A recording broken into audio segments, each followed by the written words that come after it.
राजा का दिमाग। एक बार की बात है, एक बहुत गरीब पंडित जी थे। वे इधर उधर पूजा पाठ करके अपना घर चलाते थे। घर में उनकी पत्नी और एक बेटी थी।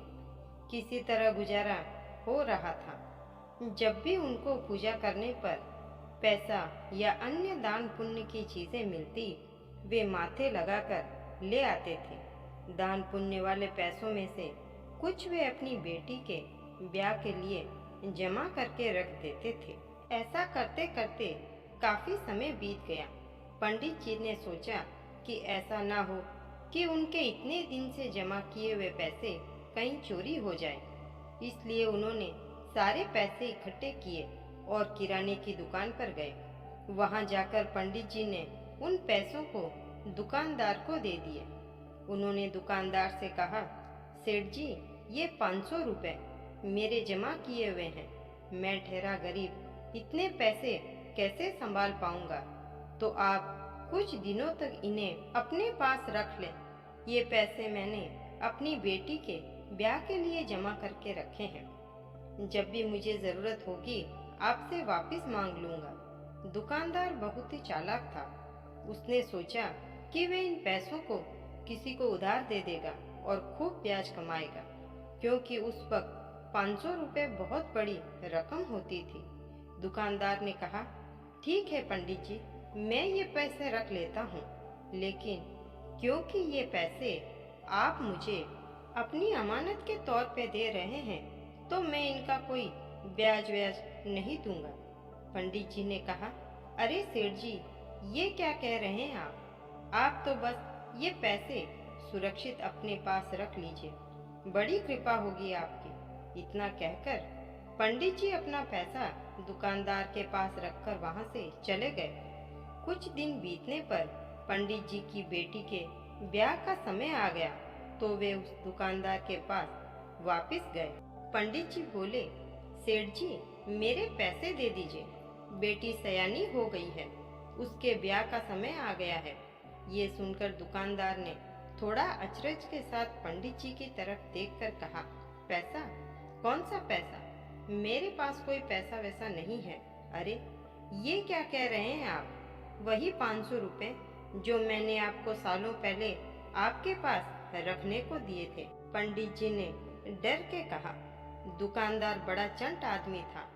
उसने पंडित जी को कहा, देखो पंडित, मुझे तुम्हारा दिया हुआ कोई पैसा याद नहीं आ रहा है। हाँ, अगर तुम्हारे पास कहीं पैसों के लेन देन की लिखा पड़ी हो तो बताओ। लिखा पड़ी? नहीं सेठ जी, मेरे पास ऐसा कुछ नहीं है। मैंने तो आप पर भरोसा करके पैसे रखे थे। काम में व्यस्तता दिखाते हुए दुकानदार ने कहा, क्यों मेरा और तुम्हारा समय खोटी कर रहे हो पंडित? अपने घर जाओ। बहुत बहस के बाद भी पंडित को पैसे नहीं मिले। पंडित जी उस दुकानदार की इस हरकत से बहुत ही परेशान हो गए और बड़ी चिंता में डूब गए।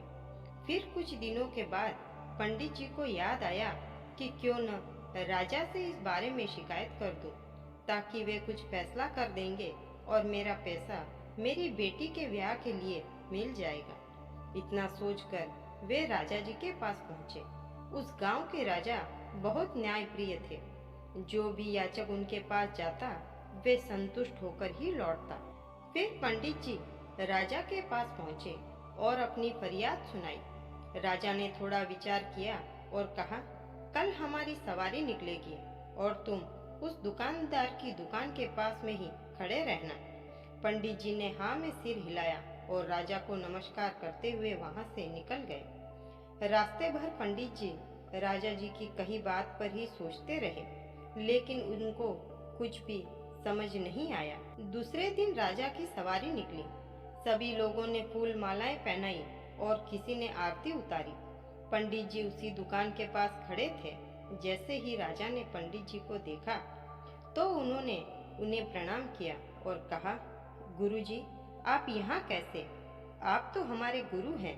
आइए इस बग्गी में बैठ जाइए। पंडित जी कुछ भी न समझते हुए बग्गी में बैठ गए।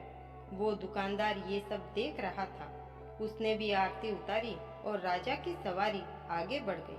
थोड़ी दूर चलने के बाद राजा ने पंडित जी को बग्गी से नीचे उतार दिया और कहा, पंडित जी, हमने आपका काम कर दिया है, अब आगे आपका भाग्य। उधर वो दुकानदार ये सब देखकर हैरान था कि पंडित जी को तो राजा से बहुत ही अच्छी साठगांठ है, कहीं वे मेरा कबाड़ा ही न करा दे।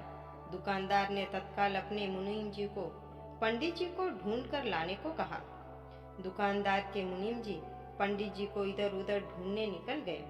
कुछ दूर गए तो उन्होंने देखा कि पंडित जी एक पेड़ के नीचे बैठकर कुछ विचार विमर्श कर रहे थे।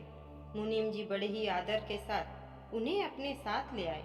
दुकानदार ने पंडित जी के आते ही उनको प्रणाम किया और बोला, पंडित जी, मैंने काफी मेहनत की और पुराने खातों में देखा तो पाया कि खाते में आपका 500 रुपये जमा है और पिछले 10 सालों में ब्याज के 12,000 रुपये भी हो गए हैं। पंडित जी, आपकी बेटी भी तो मेरी बेटी जैसी है, अतः 1,000 रुपये आप मेरी तरफ से भी ले जाइए और उसे बेटी की शादी में लगा दीजिए। और आपसे एक गुजारिश है कि आप मुझे भी बिटिया की शादी में जरूर बुलाएं। पंडित जी बेचारे उस दुकानदार की चालाकी को न समझकर इसी बात से खुश थे कि उनको उनके पैसे वापस मिल गए। इस प्रकार उस दुकानदार ने पंडित जी को 13,500 रुपये देकर बड़े ही प्रेम के साथ विदा किया। पंडित जी बड़े खुश होकर अपने घर लौट आए और उधर वो चालाक दुकानदार लंबी लंबी सांस भरते हुए वापिस अपने काम में लग गया। जब मात्र एक राजा के साथ संबंध होने भर से हमारी विपदा दूर हो जाती है, तो हम अगर इस दुनिया के राजा यानी कि परमात्मा से अपना संबंध जोड़ लें तो हमें कोई भी समस्या, कठिनाई या फिर हमारे साथ किसी भी तरह के अन्याय का तो कोई प्रश्न ही नहीं उठता है। कहानी अच्छी लगी हो तो लाइक, शेयर और सब्सक्राइब करना ना भूलें।